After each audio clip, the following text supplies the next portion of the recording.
ఈనాడు ఈ ఆదిలాబాద్ అటవీ ప్రాంతంలో ఉన్న గూడాలలో ఇప్పటికీ పూరు గుడిసెలుగానే ఉన్నాయి. తాగడానికి నీళ్లు అందని పరిస్థితి ఇంకా మన కళ్ళ ముందు కనిపిస్తూనే ఉంది. నేనే స్వయంగా ఈ ప్రాంతంలో పర్యటనకు వచ్చినప్పుడు గూడాలలో పర్యటించిన నాడు మిత్రులు స్వయం బాబురావుతో మాట్లాడి ఈ ప్రాంత గూడాలలో ఉన్న పటేళ్లను కలిసి తప్పకుండా మన ప్రభుత్వం వస్తుంది, మీ సమస్యను పరిష్కరిస్తామని ఆనాడు ఈ ప్రాంతంలో గూడాలలో ఉన్న పటేళ్లకు నేను మాట ఇచ్చి ఈ ప్రాంతాన్ని అభివృద్ధి పదం వైపు నడిపిస్తా అని చెప్పి ఆనాడు అనుకున్నాం.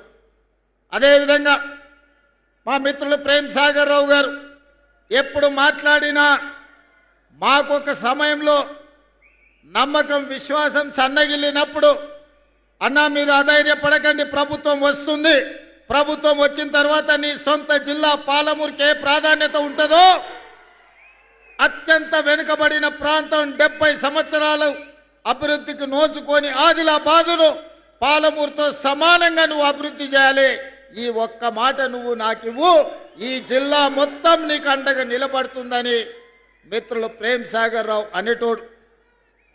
వారు మాట్లాడినప్పుడు ధైర్యం వచ్చేది, గుండె నిండా ఊపిరి పీల్చుకొని కొట్లాటకు సిద్ధమయ్యేది.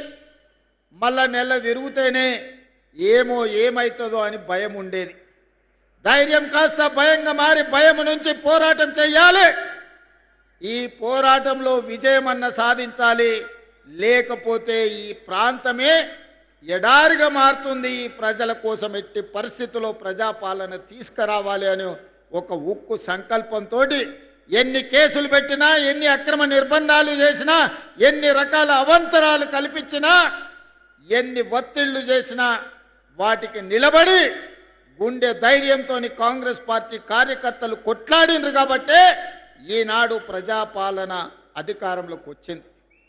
మిత్రులారా, నేను చాలా సందర్భాలలో చెప్పిన ఎన్నికలు వచ్చినప్పుడే రాజకీయాలు, ఎన్నికలు వచ్చినప్పుడే ఎజెండాలు, ఎన్నికలు వచ్చినప్పుడు మన పార్టీని మన వాళ్ళని గెలిపించుకోవడానికి 100% ప్రయత్నం చేద్దాం.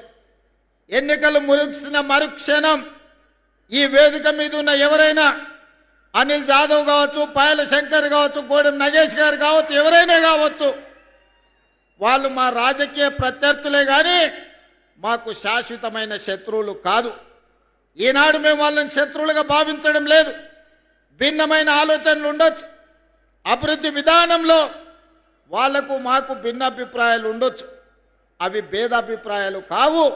అందుకే ఈనాడు ఈ అభివృద్ధి ప్రణాళికలో పార్టీలకు అతీతంగా ప్రభుత్వ కార్యక్రమంగా మిత్రులందరినీ పిలిచి వాళ్ళతోని మాట్లాడిపించి మీ ప్రాంత సమస్యల్ని వారు మా దృష్టికి తీసుకొస్తే ఆ సమస్యల్ని పరిష్కరించాలన్న కృత నిశ్చయంతో ఈనాడు అనిల్ జాదవ్ కావచ్చు, లేకపోతే గోడెం నగేష్ కావచ్చు, అందరిని కూడా మాట్లాడిపించినాం.